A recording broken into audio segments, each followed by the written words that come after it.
본문 1절입니다. 너희 중에 싸움이 어디로부터, 다툼이 어디로부터 나느냐? 하나님을 믿고 예수님 믿고 성령 충만한 성도들만 모인 것으로 알았던 초대 교회에 싸움이 있고 다툼이 있었다는 말씀이지요.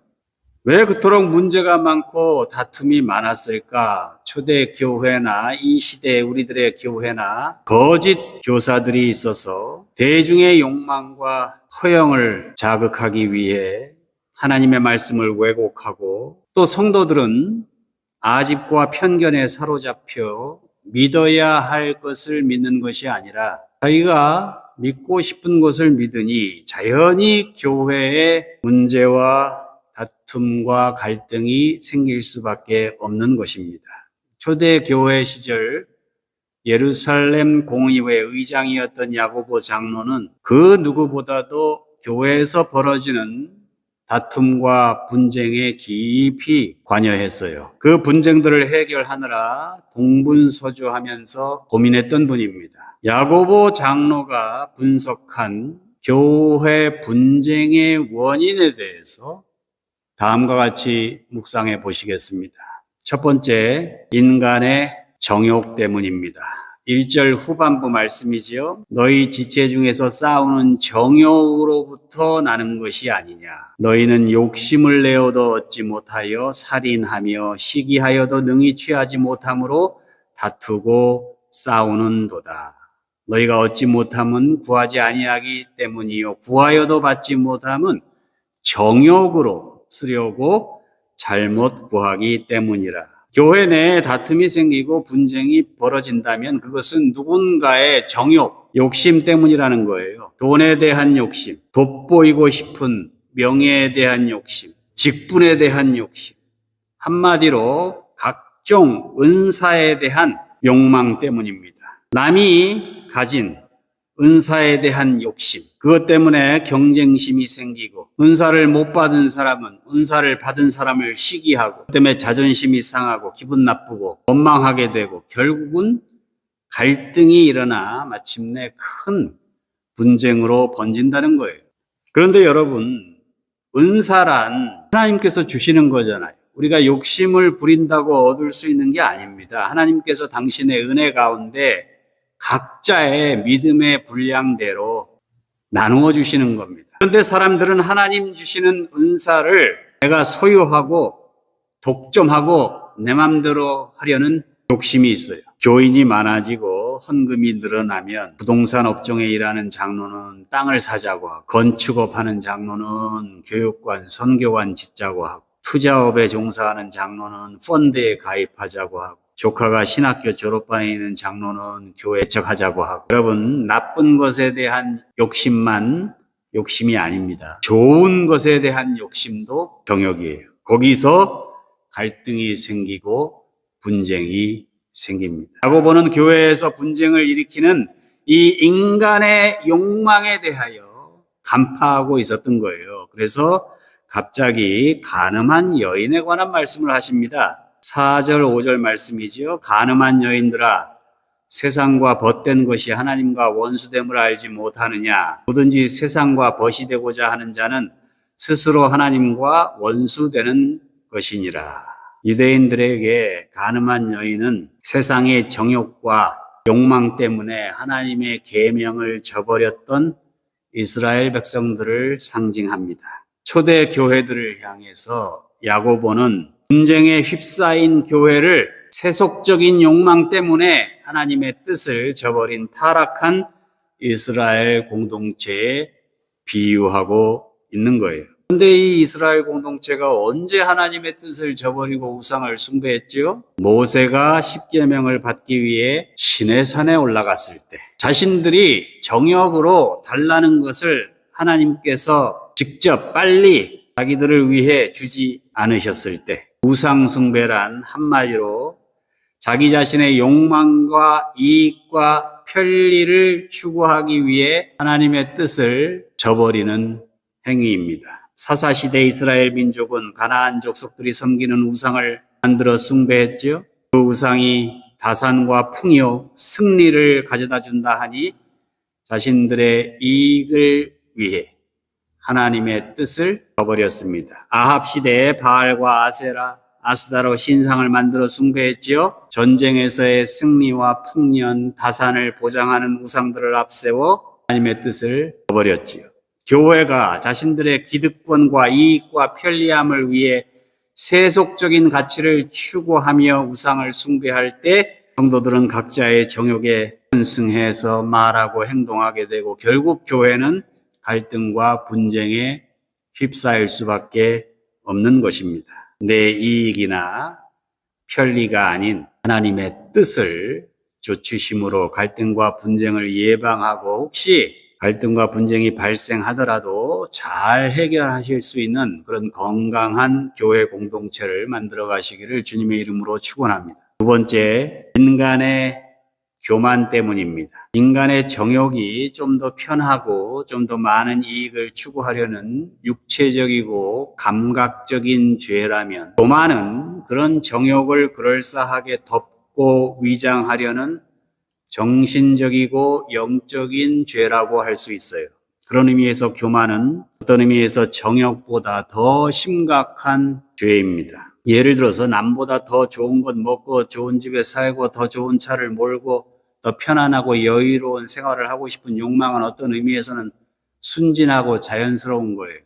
그렇게 내가 누리는 것에 대해서 하나님께 감사하며 내가 누리는 것을 누리지 못하는 다른 사람들을 배려하고 그들과 함께 나눌 수 있다면 그 사람은 그래도 겸손한 사람이죠. 그런데 내가 누리는 것들이 내가 노력하고 대가를 치르고 얻은 것이기 때문에 당연한 것이라고, 내가 마땅히 누릴 수 있는 것이라고 생각한다면, 그래서 내가 누군가에게 감사할 필요도 없고 있는지 없는지도 모를 하나님께 감사할 필요는 더욱 없겠지요. 이것이 교만입니다. 그리고 내가 누리는 것을 누리지 못하는 다른 사람들, 나보다 못한 사람들, 그들은 패배자이기 때문에 승자인 내가 그들을 무시하고 그들에게 갑질하고 그들을 차별하는 것은 내 당연한 권리라고 여기며 살아간다면 그것이 하나님의 은혜를 부정하는 행위이고 교만입니다. 하나님께서 주신 은사들, 그것이 물질적인 것이든 정신적인 것이든 우리들에게 허락하신 은사들은 하나님의 선물이에요. 그것이 우리에게 무슨 자격이 있어서 우리가 능력이 있어서 내가 잘나서 얻은 것이 아니고 그것을 우리들에게 주신 것은 하나님께서 그걸 잘 관리하고 잘 분배하고 선한 청지기로서의 역할을 잘 하다가 천국에 오라고 잠깐 우리들에게 권한과 책임을 부여하신 거예요. 그것을 인정하고 내게 주어진 은사들을 하나님의 뜻대로 잘 관리하고자 하는 청지기로서의 자세, 그것이 바로 겸손입니다. 아담과 하와가 에덴 동산의 청지기직을 잘 감당하지 못하고 거기서 쫓겨났죠. 바로 자기들이 에덴 동산의 청지기가 아니라 주인이라고 착각했기 때문입니다. 아니, 주인이 되려고 했기 때문입니다. 거기서 모든 인간의 죄와 비극이 시작된 거예요. 우리가 이 세상 살아가는 동안 하나님께서 주신 각종 은사들을 잘 관리해야 하는 청지기임을 명확히 인식하고 살아갈 때 우리는 진정한 행복과 구원을 누릴 수 있지만 그렇지 못하면 인간은 행복할 수도 또 구원을 깨닫고 누릴 수도 없습니다. 본문 6절입니다. 그러므로 일러스되 하나님이 교만한 자를 물리치시고 겸손한 자에게 은혜를 주신다 하였느니라. 여러분, 은사와 은혜의 차이점을 아시죠? 은사는 카리스마, 은혜는 카리스. 은혜는 눈에 보이진 않지만은 확증하게 입증할 수는 없지만은 눈에 보이는 은사보다 더 차원이 높은 하나님의 선물이죠. 그런데 교만한 인간은 끊임없이 더 많은 은사를 추구하다가 더 좋은, 더 차원 높은 하나님의 은혜를 잃어버리고 끊임없이 인간의 욕망과 허영을 자극하는 마귀를 따라가기 때문에 불행해질 수밖에 없는 것이죠. 이를 두고 야고보는 이렇게 말씀합니다. 그런즉 너희는 하나님께 복종할지어다. 마귀를 대적하라 그리하면 너희를 피하리라. 하나님을 가까이 하라 그리하면 너희를 가까이 하시리라. 내게 주어진 알량한 은사로 말미암아 교만해지지 말고 은사를 받으면 받을수록 겸손하게 하나님께 나아가 하나님의 은혜를 깨달아 누리시기를 주님의 이름으로 축원합니다. 마지막으로 세 번째, 인간이 정욕과 교만을 회개하지 않기 때문에 교회의 갈등과 분쟁이 계속되는 것입니다. 인간이 욕심 부릴 수 있어요. 때로 교만할 수도 있어요. 실수를 범하고 죄를 짓는 것, 어쩌면 인간으로서 불가피한 일입니다. 인간은 비록 정욕과 교만 가운데 지옥에서 살다가도 하나님 앞에 나아가 회개할 수 있는 위대한 영적 존재입니다. 9절 10절이죠. 슬퍼하며 애통하며 울지어다. 너희 웃음을 애통으로 너희 즐거움을 근심으로 바꿀지어다. 주 앞에서 낮추라. 그리하면 주께서 너희를 높이시리라. 내 죄를 하나님 앞에 내어놓고 회개하는 사람, 나 자신이 얼마나 보잘것없는 존재인지, 함께 살아가는 다른 사람들 얼마나 불쌍한 존재인지, 그러면 울 수밖에 없잖아요. 하나님의 뜻을 찾아 고민할 수밖에 없잖아요. 그때 하나님께서 우리를 만나주십니다. 자신의 부족함과 죄를 깨닫는 사람에게 하나님의 은혜가 임하고, 우리가 죄를 깨닫고 회개할 때 우리 하나님의 용서를 받을 수 있게 됩니다. 그렇게 회개하고 용서받은 사람은 인간의 정욕이 얼마나 더덥고 허망한 것인지를 알게 되잖아요. 교만할 수 없잖아요. 자신을 비롯해서 모든 인간은 피조물이라는 사실을 깨닫게 되잖아요. 이것이 우리 그리스도인의 영적 각성입니다. 본문 12절이죠. 입법자와 재판관은 오직 한 분이시니 능히 구원하기도 하시며 멸하기도 하시느니라. 너는 누구이기에 이웃을 판단하느냐. 진정 회개하고 용서받은 사람은 자기가 자랑할 것이 아무것도 없음을 알게 됩니다. 그리고 이웃을 판단하지 않게 됩니다.